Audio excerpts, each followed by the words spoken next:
Hello good morning students. देखिए पिछले video में हमने आपको डिफ्यूजन की डिफिनेशन बताई थी।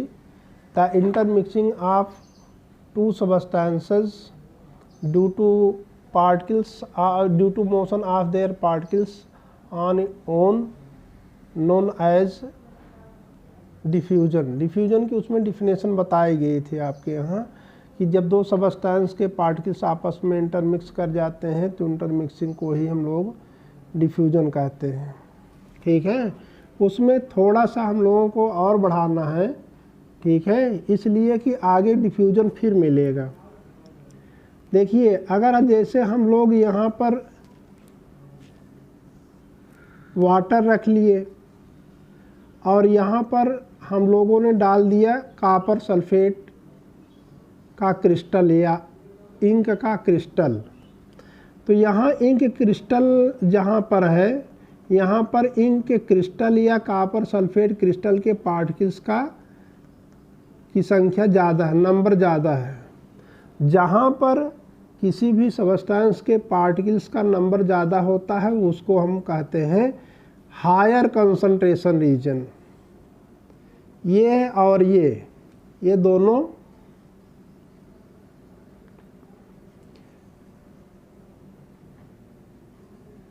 Higher concentration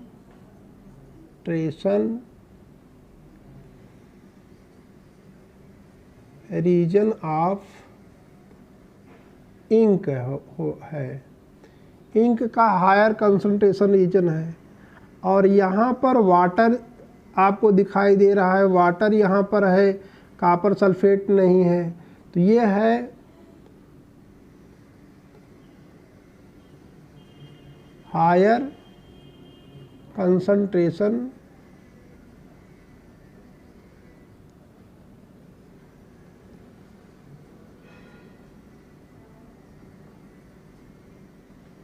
of water. Water का हायर कंसंट्रेशन रीजन है। जब यहाँ डिफ्यूजन हुआ यानी यहाँ के पार्टिकल्स धीरे धीरे इसमें फैल करके चले आए, ठीक है, तो और यहाँ के वाटर के पार्टिकल यहाँ पर भी गए, तब इंटरमिक्सिंग हुई जिसको हम लोग डिफ्यूजन कहते हैं। तो कई जगह पर ये डिफिनेशन लिखी जाती है कि the motion of particles from higher concentration region to lower concentration region. ये है कॉपर सल्फेट का हायर कंसंट्रेशन रीजन है और ये है कॉपर सल्फेट का लोअर कंसंट्रेशन रीजन है, क्योंकि यहाँ पर कॉपर सल्फेट कम है और यहाँ कॉपर सल्फेट ज़्यादा है। और वाटर के केस में यह वाटर का हायर कंसंट्रेशन रीजन है और यह वाटर का लोअर कंसंट्रेशन रीजन है। ठीक है, तो इस तरीके से भी हम लोग डिफिनेशन बनाते हैं कि motion of particles from higher concentration region to lower concentration region is called diffusion. ठीक है, ये भी डिफिनेशन आपको आगे मिलेगी, अभी से भी जानते रहिए। ठीक है, डिफ्यूजन में the motion of particles from their higher concentration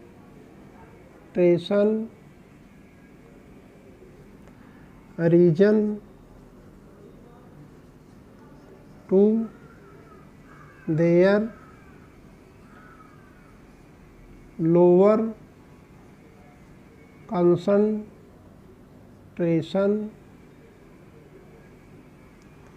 region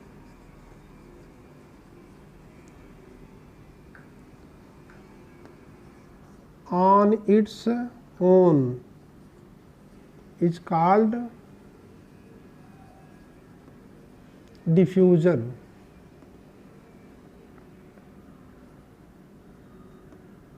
ये भी डिफ्यूजन की डिफिनेशन है इसको आप जब डिफ्यूजन की डिफिनेशन लिखना तो आर करके इसको लिखना आप, ठीक है। वो जो पहले डिफिनेशन बताई गई थी वो और ये डिफिनेशन दोनों एक साथ करके आप लोग लिखेंगे तो टीचर को समझने में कोई परेशानी नहीं होगी, ठीक है।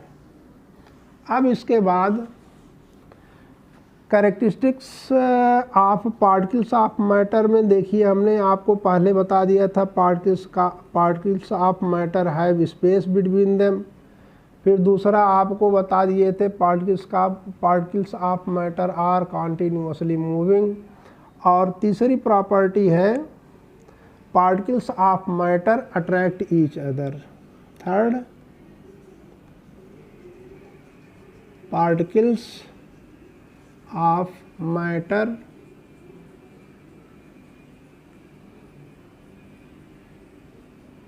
Attract each other.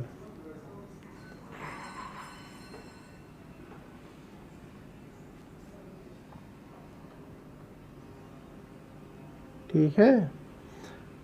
अब इसमें आप लोग देखिए, मान लीजिए आपने एक पीस ले लिया, ये आयरन नेल का,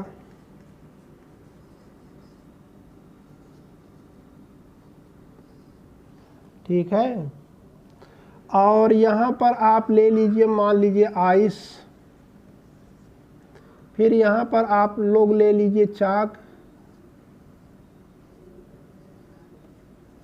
और तीनों को हैमरिंग करके मार करके तोड़ना है। जब आप इसको तोड़ना चाहेंगे या इसको कट करना चाहेंगे तो बहुत ज़्यादा बहुत ज़्यादा फोर्स लगाना पड़ेगा, तब यह टूटेगा। और इस पर अगर फोर्स लगाएंगे तो इसके कंपैरिजन में यहाँ पर कम फोर्स लगाना पड़ेगा। और जब इसको तोड़ेंगे तो इसके भी कंपैरिजन में यहाँ पर फोर्स कम लगाना पड़ेगा, ठीक है। लेकिन जब तक आप फोर्स नहीं लगाते हैं तब तक यह एक दूसरे से अलग नहीं होते हैं। अगर अपने आप ये एक दूसरे से इनके पार्टिकल्स अलग नहीं हो रहे हैं, टूट नहीं रहे हैं, तो इसका मतलब इनके जो पार्टिकल्स हैं वो उनके बीच में फोर्स ऑफ अट्रैक्शन है। उस फोर्स ऑफ अट्रैक्शन के कारण ये एक दूसरे से जुड़े हुए हैं। हाँ, ये बात अलग की है कि अलग अलग सबस्टेंस में ये फोर्स ऑफ अट्रैक्शन अलग अलग होता है। बस इतना ही इसमें सिद्ध करना था। इसमें एक्टिविटी 1.7, ठीक है, आप लोग रीड कर सकते हैं अगर बुक होगी तो। Activity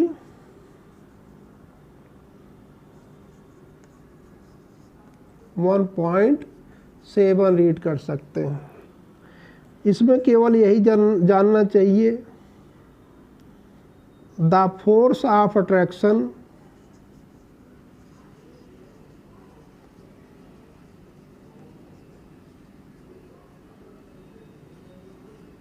between the particles of matter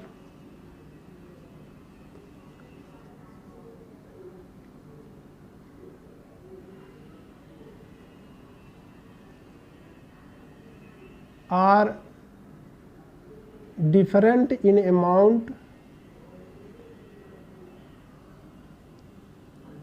are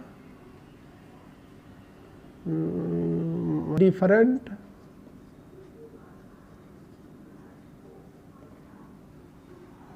in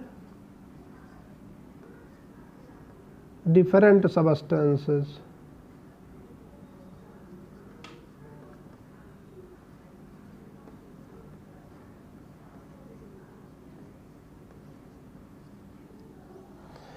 ठीक है। जो force of attraction between particles of matter होता है वो अलग अलग सबस्टेंस में अलग अलग होता है। सारे सबस्टेंस में सेम नहीं होता है, लेकिन फोर्स ऑफ अट्रैक्शन होता ज़रूर है। सबसे ज़्यादा फोर्स ऑफ अट्रैक्शन किस में होता है?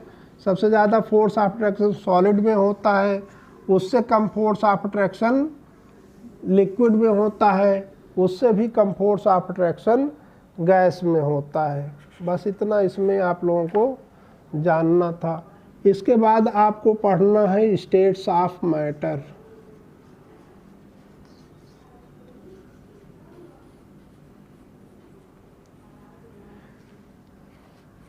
अब इसमें देखिए वास्तव में होते तो 5 स्टेट्स ऑफ मैटर हैं, लेकिन 3 आपके यहाँ मेन दिया गया है। ठीक है,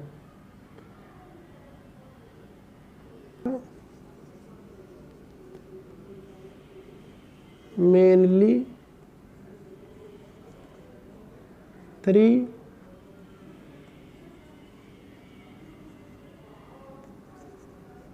स्टेट्स ऑफ मैटर। नंबर 1 है सॉलिड स्टेट, नंबर 2 होता है लिक्विड स्टेट, और नंबर 3 होता है गैसियस स्टेट।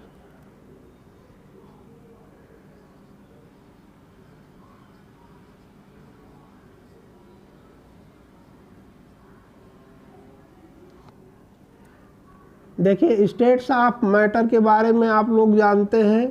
ठीक है, 3 स्टेट ऑफ मैटर है, solid state, liquid state, gaseous state. इसके बारे में आप 6th 7th 8th में पढ़े भी होते हैं, पहले से भी कुछ पढ़े होते हैं।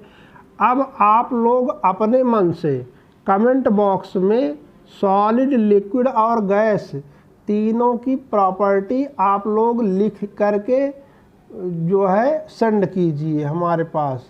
देखते हैं कि कितने लोग इसमें करते हैं, कितने लोग नहीं करते हैं। मोस्टली आप लोग सही करेंगे, इसके बाद तब हम आपको बताएंगे और उसका एक्सप्लेनेशन देंगे।